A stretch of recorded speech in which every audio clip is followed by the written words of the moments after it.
جس دین نے عورت کی اپنی قربانی بھی ہو تو اس کو ذبح کرنے کی اجازت نہیں دی، مرد ذبح کرے گا۔ جو دین کہتا ہے کہ عورت ذبح نہیں کرے گی، وہ عورت بیچ سکتی ہے لا کے جانور؟ یا جس کا میں نے رمضان میں بھی کہا تھا، پھر بات دہراتا ہوں، سارا سال ناچتے گاتے ہیں اور عید کا موقع آتا ہے تو 2-4 مولوی بٹھا کے وہ دین سکھانا شروع کر دیتے ہیں۔ کوئی پتہ ہی نہیں، کوئی خبر ہی نہیں۔ جس بوتل میں کل تک شراب بک رہی تھی اسی میں دودھ پلاؤ گے؟ جس برتن میں کل تک پیشاب تھا اس میں آج لوگوں کو شہد پلاؤ گے؟ بس کرو، یہ مذاق نہیں، یہ رسول اللہ کا دین ہے۔ نبی پاک سید عالم صلی اللہ تعالی علیہ وآلہ وسلم نے کوئی ذمہ عورت کے کوئی چیز نہیں لگائی ایسی جس میں اسے مردوں کے ساتھ شامل ہونا پڑے، اور عورت سمجھ نہیں رہی کہ یہ اس کی تذلیل ہے، عزت نہیں۔ صابن بک رہا ہے تو ساتھ بی بی کھڑی ہے، شیمپو بک رہا ہے تو عورت اس کی جو ہے وہ ایڈ دے رہی ہے۔ یہ عزت ہے عورت کی؟ رسوا کر دیا تم نے۔ ہر شے میں عورت، اب قربانی کا جانور بھی بی بی بیچے گی؟ غیرت کہاں گئی اس قوم کی؟ میرے رسول پاک سرور دو عالم صلی اللہ تعالی علیہ وسلم کو کسی نے آ کے کہا فلاں قبیلے کے لوگوں نے عورت کو سربراہ بنایا ہے، عورت کو آگے لگا لیا، فرمایا تباہ ہو گئے وہ لوگ، انہوں نے عورتوں کو اپنے آگے پیشوا بنا لیا۔ جس رب نے عورت کو نبوت نہیں دی، امامت کرنے کا حق نہیں دیا، کس چکر میں لوگ پڑ گئے؟ 5 لاکھ کا جانور کس لیے لائے ہو؟ 5 لاکھ کا تفاخر کے لیے، دکھانے کے لیے؟ تو اگر 50,000 کا 60,000 کا بھی جانور لاتا تو اچھا آ جاتا، اور 50,000 کا جانور لائے تو 5 لاکھ میں کتنے آتے ہیں؟ بولے تو 10 جانور ذبح ہوں گے تو کتنے غریبوں تک گوشت جائے گا، کتنے گھروں کا بھلا ہوگا؟ ہر چیز کا چکر الٹا کر دیا گیا ہے۔ اور یہ صرف حج کے لیے ہوتی تو میرے رسول پاک ہر سال قربانی نہ کرتے، اور میرے نبی پاک قربانی دینے کا حکم ہے۔ ایک اور بات بڑی لوگ پوچھنے لگے، کہتے جی گائے کی ہوتی ہے، بھینس کی بھی ہوتی ہے کہ نہیں؟ چلو جی اب نئی بات نہیں کریں۔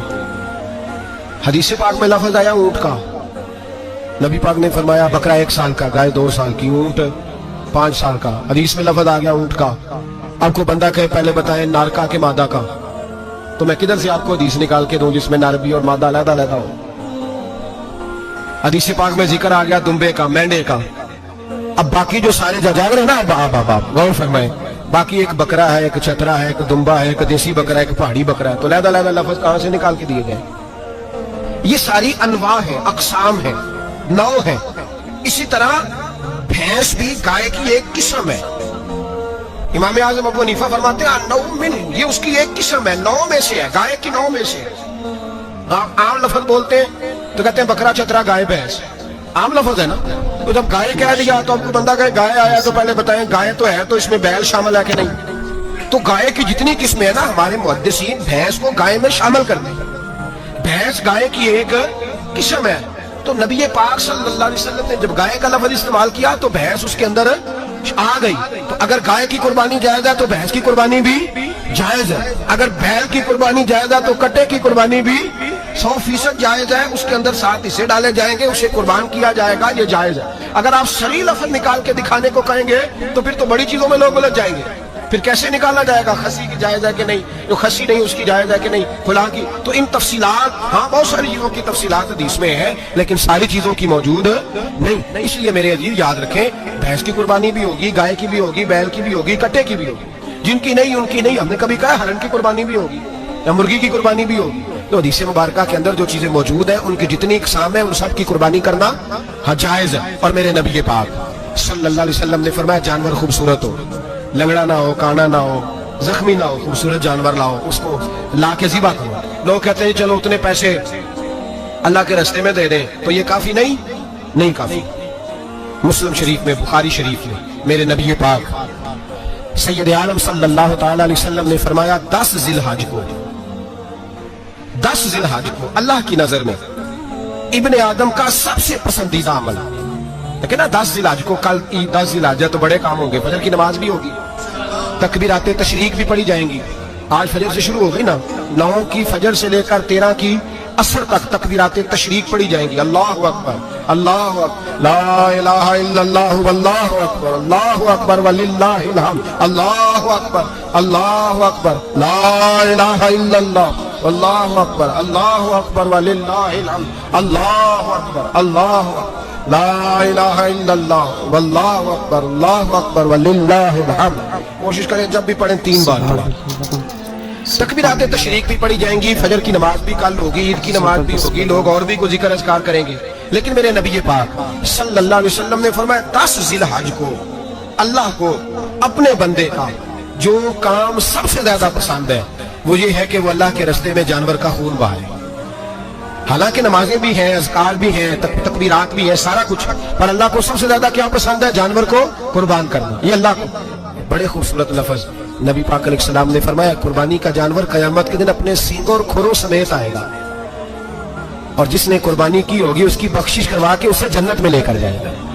تو فرمایا ابن آدم کا سب سے پسندیدہ عمل یہ ہے، سب سے پسندیدہ، کہ وہ 10 ذی الحج کو قربانی کرے، کوشش کرے خود ذبح کریں اپنا جانور. یہ حضور کی سنت ہے. یہ نہ ہو سکے تو نبی پاک صلی اللہ علیہ وسلم نے اپنے ہاتھوں سے ذبح کرنے لگے حضرت فاطمہ کا جانور.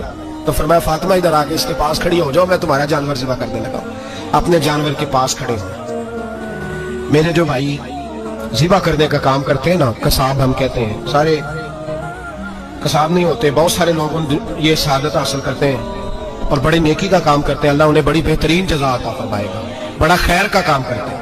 لیکن چونکہ رش ہوتا ہے ایسے لوگوں کے پاس، تھوڑی جلدی بھی ہوتی ہے، پہلے تو کوشش کریں تکبیر خود ڈالیں. یہ نہیں ہو سکتا تو قریب کھڑے ہو. ہمارے ہاں ایک رواج یہ بھی ہے کہ 2 بندے ہاتھ رکھتے ہیں، ذبح وہ کر رہا ہوتا ہے تو جس کی قربانی ہوتی ہے اس کو کہتے ہیں تو بھی ساتھ ہاتھ رکھ. ہوتا ہے نا جی بہت سارے لوگوں. اب حکم یہ ہے شریعت اسلامیہ کا کہ جب جانور ذبح کریں گے تو پڑھیں گے بسم اللہ اللہ، بسم اللہ اللہ. ہاں نبی پاک صلی اللہ علیہ وسلم نے لمبی دعا پڑھی، صحابہ بھی لمبی دعا، انی وجہت وجہی للذی فطر السماوات والارض حنیفا وما انا من المشرکین، یہ بھی پڑھا. اور پھر میرے رسول پاک صلی اللہ علیہ وسلم نے یہ بھی کہا کہ اللہ میری طرف سے قبول فرما، میری امت، میری اہل بیت کی طرف سے قبول فرما. صحابہ جب جانور ذبح کرنے لگتے پہلے یہ دعا پڑھتے، پھر کہتے اللہم تقبل منا کما تقبلت خلیلک ابراہیم علیہ السلام وتقبلت حبیبک محمد صلی اللہ علیہ وسلم. اے اللہ ہم سے بھی قبول فرما جیسے تو نے حضرت ابراہیم سے قبول فرمائی، اور جیسے اپنے حبیب حضرت محمد صلی اللہ علیہ وسلم سے قبول. یہ ساری دعا پڑھیں. اور جب جانور ذبح کرنے لگے تو پھر پڑھیں بسم اللہ اللہ، بسم اللہ اللہ. اچھا 2 آدمیوں نے ہاتھ رکھا ہوا ہے، 2 آدمیوں. اب اگر ایک نے بھی نہ پڑھی بسم اللہ اللہ اکبر تو جانور حلال نہیں ہوگا، دونوں کو پڑھنا پڑے گا. یہ مسئلہ یاد رکھنا. ایک اور بات بھی بتا دیا، وہ بھی آپ پوچھو نا ہم سے کیا کیا عطار نے دیا. امیر سنت کے ان اسلامی بھائیوں سے، دوستوں سے ملا ہوں جو 50 سال سے جانتے ہیں. ہم نے الیاس قادری کو 50 سال پہلے جیسا دیکھا تھا نا، آج بھی یہ ویسے ہی نہیں بدلتے. ان کی سادگی، ان کا انداز. اچھا آپ 1995 کے، 1992 کے، 1993 کے ہمارے آڈیو بیانات ہیں، مدنی چینل پر چلتے ہیں، اب وہ سن لیں. آپ کو باتوں میں بھی فرق نہیں ملے گا، آپ کو جذبے میں بھی فرق نہیں ملے گا، آپ کو کڑھن میں بھی فرق نہیں ملے گا. اللہ پاک سے دعا کرتے ہیں امیر سنت، یا اللہ میرے ہر مرید و طالب کا ایمان سلامت رکھنا.